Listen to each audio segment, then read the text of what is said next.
Hello and welcome, useful content creators. My name is Juma Bannister. I am your host and your useful content teacher. And today in the useful content classroom, we have our very first question and answer lesson. So I asked people who follow me on social media for questions, and now I'm going to take the time to answer all of those questions. I asked for questions specifically surrounding content strategy and also video, because that's what we do. I've gotten back about 15 responses with some very, very good questions.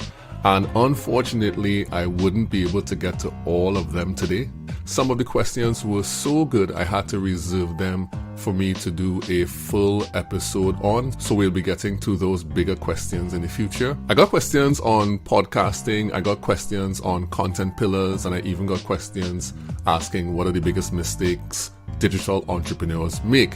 And so I think today is going to be a really good session. And keep your eyes and ears peeled, because someone may even make a secret guest appearance. So let's get into those questions and answers right now.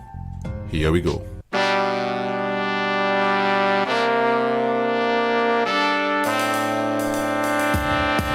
Teaching you to make useful content so that you can build long-term relationships with the people that matter to your business.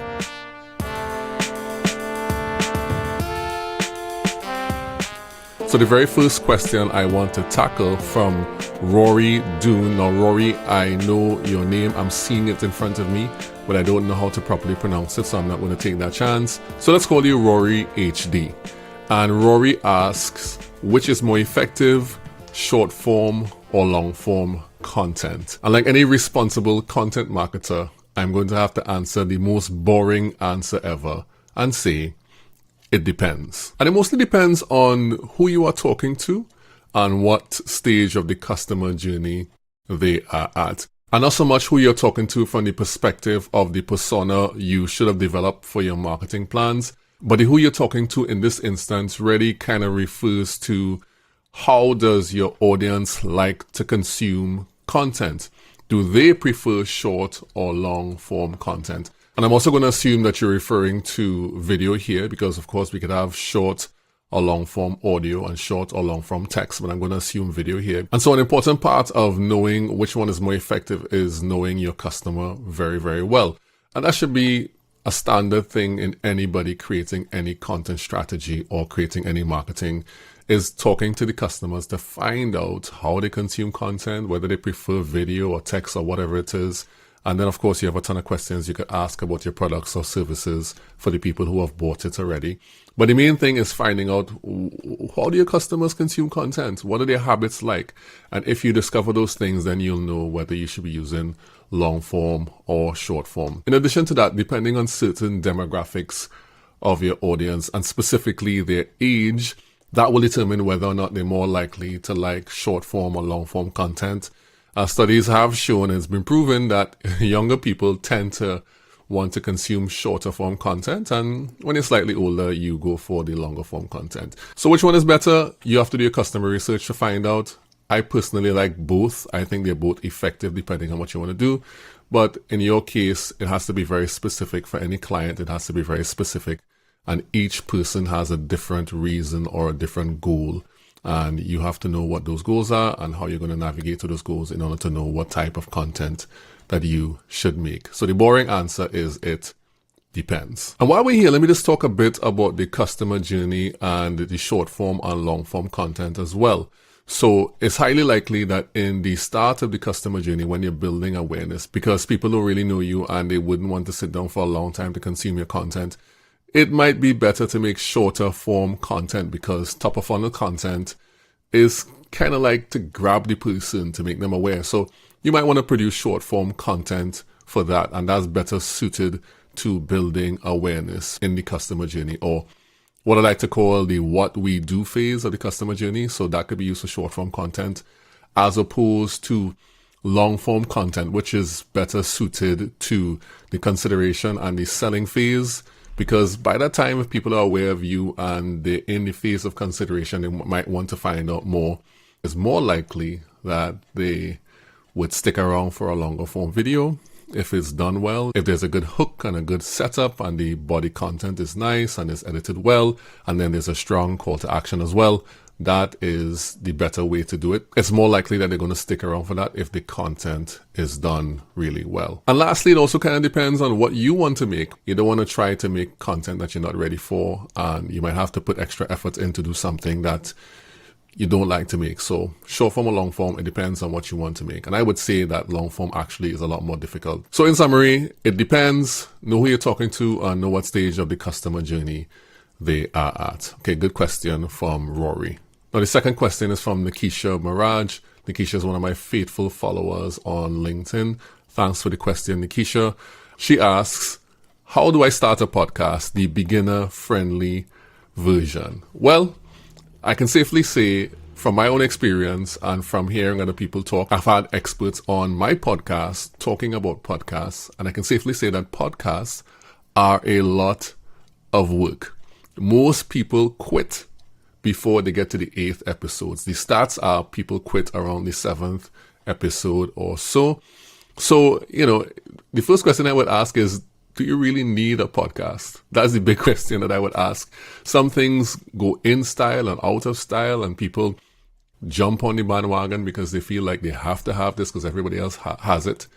But it may not be necessary. So you have to know, based on your marketing plans, your goals, and your content strategy, whether or not that fits into where you are going, so you don't waste time trying to develop something that you don't need. And of course, there's a question of what else can you do? What other type of content can you make that will fill the space of a podcast? You might want to make mid-form video and not make it a podcast. You might want to make shorter form video and not make it a podcast. Not everyone needs a podcast. With that said, I am not a podcast pro, and I think there might be somebody else who might be better equipped to answer this question. Thank you, Juma, for the question, which I will answer for you now. Your question was, how do I start a podcast, in brackets, the beginner-friendly version?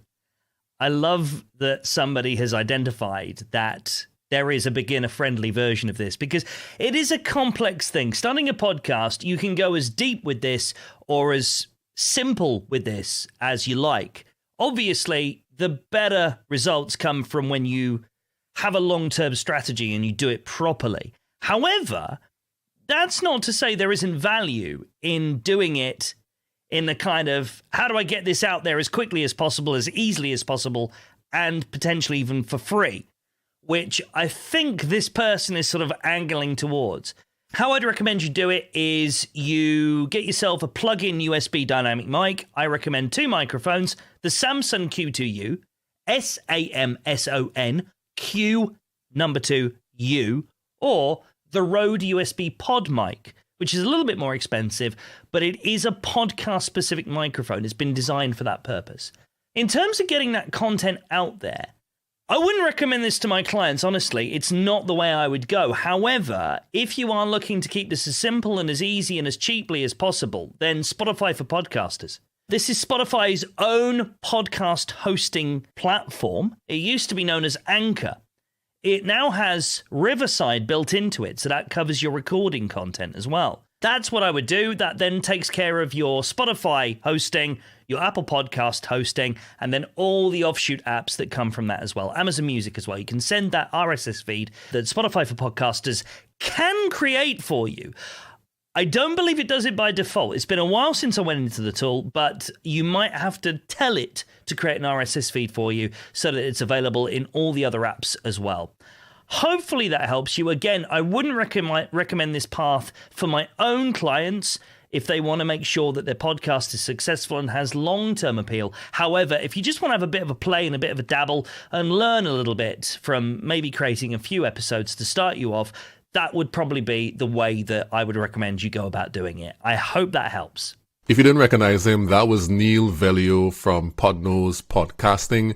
Thank you, Neil, for your expert input on that question. And the second question Nikisha asks is, how does a podcast generate revenue?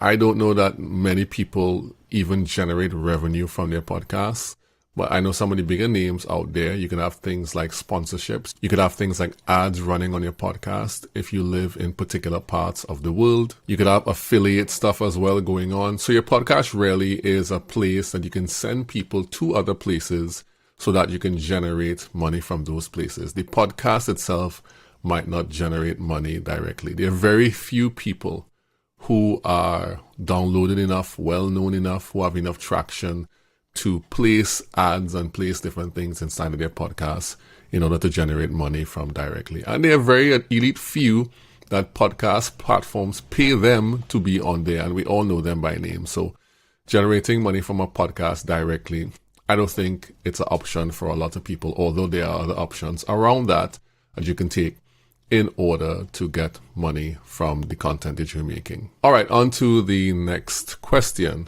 So Lyndon Batiste, I was on Lyndon's podcast some time ago. He asks, I'd love to hear, actually he says, I'd love to hear about the impact of podcasting on your business. Now, I forgot to mention earlier that I kind of grouped all of these similar questions together. So all the podcasting questions got grouped together, and that's why this one came right after the one before. So Lyndon wants to know about the impact of podcasting on my business, and I do have an answer for that. So the first angle I like to take it from is the business angle. Now, before my podcast was an actual recorded podcast that went onto YouTube and went onto these podcast hosting platforms in audio version, I used to have a live show. And a live show was my way of doing long form content. And I know for a fact from that live show, we got at least 2 business opportunities that panned out to be good revenue for our business. So it wasn't a podcast as yet, but the idea was the same. Somebody saw the long form content and contacted us based upon what I was sharing in the long form content. So in fact, we did get business from that. Of course, out of the podcast recording and the live show recording, I create content, I repurpose it into content, and that content allows for us to generate more business. So 3 of the recent new clients we got were from sharing content on social media platforms, and that would have included clips from the podcast as well. So while they may not have come from listening to the podcast, repurposed content allow for people to get to know us and trust us, and of course like us. And so they contact us when they had a need that lined up with the things that we were sharing. So the next way in which the podcast has impacted our business is by building relationships with people in our industry and around the industry. So some of the people who came on to the podcast as guests, they were peers. Some of those people were people who are pros, who are leaders in the industry, and we're able to build relationship through having them as guests on the podcast. So now I know them, and if we need to do something with them, I can have an ask, or if they need something from me, they can ask. And some people can even send work our way, depending on the type of relationship that we have. So it was big in terms of building relationship in the industry, as well as building relationship with our audience. That is both our potential customers, our ICP, and our fans that we have on the social media platform. So the podcast worked in that way as well. Okay, so the last 2 about the podcast, it also worked as a brand builder, both my personal brand and Relate Studios brand as a producer of high quality content. So that was useful and that impacted our business. So now we can go to somebody and say, hey, look, we've produced our own podcast. We can do one for you. So they know we're capable in that way. And the last thing is the podcast serves as a content flywheel or content engine, however you want to define it, which means that we use the podcast as our core, our long form piece of content that we can then take and generate ideas and have clips and repurpose and put it in different places and cross post. It is a great resource for content and for getting our message out there in different ways. Transcripts, whether that is social posts, whatever it is, the podcast is a great resource for doing that as well. So it serves as the core of our content engine. So podcast has impacted our business, making that easier to do. Okay, on to the next question. And this one is not actually a question. This is one of my former guests on the podcast and also a content marketer, Lee Densma. She's saying this, or she's asking this question on behalf of the folks, on behalf of everyone. And Lee, I thank you for this question. She wants me to explain to the folks, or explain for the folks, the concept of choosing content pillars and how that looks in practice. Now, that is a big question, and as a result of that, there is a big answer. I've tried to make the answer smaller, but hold on to your seats. This is going to be a deep one. So let's start from the top. So your content pillars are the main topics that you choose to make useful content about based on what you do and who you do it for. So those are what content pillars are. And of course, your content pillars, just like any content strategy, should rest within a larger marketing plan. So the assumption is made that you already have your personas locked down. You already know your ideal client profile. You know all those different things. So it's not really made in a vacuum. Although sometimes you can create a content strategy without that, but it's not an ideal situation when you have no marketing plan, but you're making a content strategy. So that's the first thing to recognize, that content pillars exist within a content strategy that exists within a bigger marketing strategy or marketing plan. So how do you choose content pillars? Well, there is a simple way and there is the complex way. And today we're going to explore one way to do it, which we use in our content strategies, and that is the simple way to do it. So first of all, I'm going to assume a few things. I'm going to assume that somebody who is creating content pillars, that they actually have a business or is running a business. That's important because the pillars are going to be based upon what you do in your business. And the second thing that I'm going to assume is that you have 12 months in which to build out all this content based on the content pillars, because it doesn't make sense having these pillars unless you're going to build content around them. So you're going to need time, and I think 12 months is a good time. So this is me re-recording this part of the podcast because I thought my answer was simple, but as I got into it, my explanation got very complex. I think I might have to do a whole podcast on just content pillars only. But what I would say and what I would add to kind of finalize this section without going any deeper is to say that we look at three things when we look at content pillars.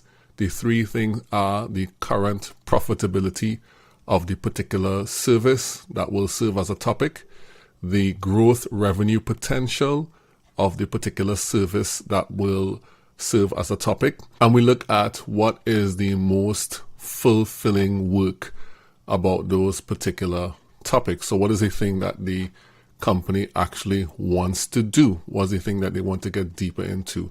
So let me go over that one more time. We look at three things when we are talking about content pillars related to the services or products in the company. And we do believe that the content pillars have to be related to the services or the products in the company, the top ones. Three things we look at to determine what those things are and which ones you should emphasize the most are the current profitability that particular product or service provides, the revenue growth potential that particular product or service gives, and do you find that type of work fulfilling? Do you want to get deeper into that type of work? And I'll just leave it at that. There's a whole rating system and a ranking system that we use in content strategies, but I think it's too complex to talk about it here and today. So maybe we'll do a whole podcast about that thing. So I think it might just be time to move on to the next question. Okay, I think I can only get to one more question, and there are many more I just couldn't get to. Sorry, Brent and Chelsea and everybody who submitted stuff. But let me get to Debbie Jolie's question. Debbie Jolie is a fellow marketer, and she sent this on LinkedIn, I believe, even though Debbie also follows me on Facebook. So she is asking the question, and I guess for the people as well, what are the top 3 content marketing mistakes you see digital entrepreneurs make? Now, this is a good question, but it's not an uncommon question, and there are some easy answers that we can immediately say. There are some usual suspects in terms of mistakes digital entrepreneurs make. And the usual suspects are inconsistency, right? You're not consistent, both in the frequency of your posting, how often you post, or the timing in which you post, or the cadence in which you post, and also inconsistency in your messaging, not having any plan at all when you're going to post, so you're inconsistent. and then you didn't really do any kind of strategizing beforehand. You didn't look at what people are saying, so then your message is not right. And so you're inconsistent in your message, the things that you say, and you're inconsistent in your posting itself, the frequency and the cadence in your posting. So it affects the overall quality of the content. Those are the usual suspects. I'm not going to get deep into those. I just wanted to say those things to get them out of the way. But let me get into the 3 things I think are very important. And I have them in my notes here because I had to write these things down so I'll get it right. So the first thing, and this is something that really gets to me. It really does get to me. It gets me upset when people do it, which is jumping on trends that have nothing to do with their content goals or their content pillars. And it irks me when business owners, when people who are running businesses do this. There's no reason to do this. Now, granted, you could possibly do it in your personal page, in your personal time, but for your business, you don't want to just jump on any trends that have nothing to do with your content pillars, nothing to do with your brand. And most times this is done, it's usually driven by what people perceive as low engagement on their regular content, and they want to find a way to boost it, or they might even think, okay, well, maybe this might go viral. But you definitely don't want to go viral for the wrong reason. Everyone who comes to your content for that particular post that is a trend will eventually be the bane of your existence, because your engagement will then drop thereafter. You'll have a lot of followers, but no engagement. The aim of the game is to have the most engaged, the most loyal followers you can have, who are either fans of your content and will share, will comment, will amplify it, or they are customers waiting to buy from you. Those are the type of people you want interfacing with your content. Of course, fans of your content can mean your peers, it can mean people who may be learning from you, but you also want to have your clients inside of there, people who may not interact with the content, but they are there to look and see what you're doing. And when they have a problem that matches what you do, then they will reach out so that you can do work for them. So don't jump on trends. That is a big mistake. The second mistake that I think digital entrepreneurs make is just not experimenting enough. Now, if you have content pillars, you have something that are guardrails that will keep you in alignment when it comes to the type of content you make. Then you have the freedom within those guardrails to do different things, to try different content forms, different content types. You have the freedom to do that. And there are some things you can only learn by experiencing it and doing it yourself. There's some things you can only learn that way. You have a grasp of the situation and how it impacts your bottom line, how it impacts the way people interface with your content and what people say and the engagement. You can only learn some of those things by actually experimenting and figuring it out for yourself. Not everybody needs to do it, but if you have decided that you want to DIY your content, you need to experiment. And some people may be afraid to test and experiment and try new things because they feel that maybe how they will be perceived, or maybe their engagement will drop, or whatever it is. Listen, none of that matters. You don't know, you could come upon something that is incredible if you experiment. And the only way you can get better is by experimenting and trying different things. From time to time, I would suggest maybe even more often than time to time. You might want to run an experiment every month with one piece of content maybe. But if you don't experiment as somebody who's making content, then you're doomed to be stuck and never figure out what can actually work for you. And it's okay that when you figure out what works for you to double down on it. But before you get there, experiment. It is essential. And the last big mistake I see digital entrepreneurs make with content is that they are not really making content. What they are making is ads. They're making ads and they're calling it content. It's not the same. If every post you make just has your product name, your product features, and a call to action, and maybe your price, then you're making an ad. All that is an ad. If it's not helpful, it's not customer focused, you're making ads, not content. I mean, it's ridiculous sometimes. Every post is about a sale, everything is about the product and the features. Nothing is helpful, nothing is useful, but people swear that they are making content. And that's not how this thing works. If you want people to get to know you, there are certain types of content you have to make for each stage of the customer journey. And that starts off with just giving people quick wins. It starts off with helping people, just giving people tips. Just telling people, well, these are 5 things you can do in order to accomplish this particular thing. And so if you're just trying to sell, then those things are not content. They're just ads. And if you only have ads, you'll never be able to build trust for the long term, because you're going to be perceived as just as valuable as the other guy with ads. So that is a big mistake that entrepreneurs often make with content. And I think we're out of time now. That's the last question I'm going to tackle on this podcast episode. It was a very, very good Q&A. Thanks everyone for sending in your questions. Listen, I have a newsletter now, the Useful Content newsletter that sends out useful content notes. I'll leave a link to the newsletter in the show notes, or maybe in the comments, depending on where you all see this. There'll be a link there. And also, if you want to submit questions for the next Q&A, I think I'm going to make a form and leave that in the show notes as well. I'll link to that so you can fill out the form and send me questions ahead of time. So the next time I'm doing a session like this, I wouldn't have to go on social media and ask. I'll have a ton of questions already pre-sent by the people who want to find things out. So thanks again for joining me, Juma Bannister, on the Useful Content Podcast, Useful Content Classroom. Dismissed. And I'm clear. All right. Listen. I have a pillow outside to eat, and I'm here in this non-air conditioned room, so I'm going to eat my pillow now. It's I've been sitting down here for the last 40 something minutes recording this. So bye everybody. The Useful Content Podcast is brought to you and produced by Relate Studios. You can see the work we do on our website at relatestudios.com. If you like what you've heard on the podcast today, please follow and come back in 2 weeks for another great episode. And if you want to get more useful content in between that, you can follow me, Juma Bannister, on LinkedIn and on Twitter. We all know it's still Twitter. See you soon in the Useful Content Classroom.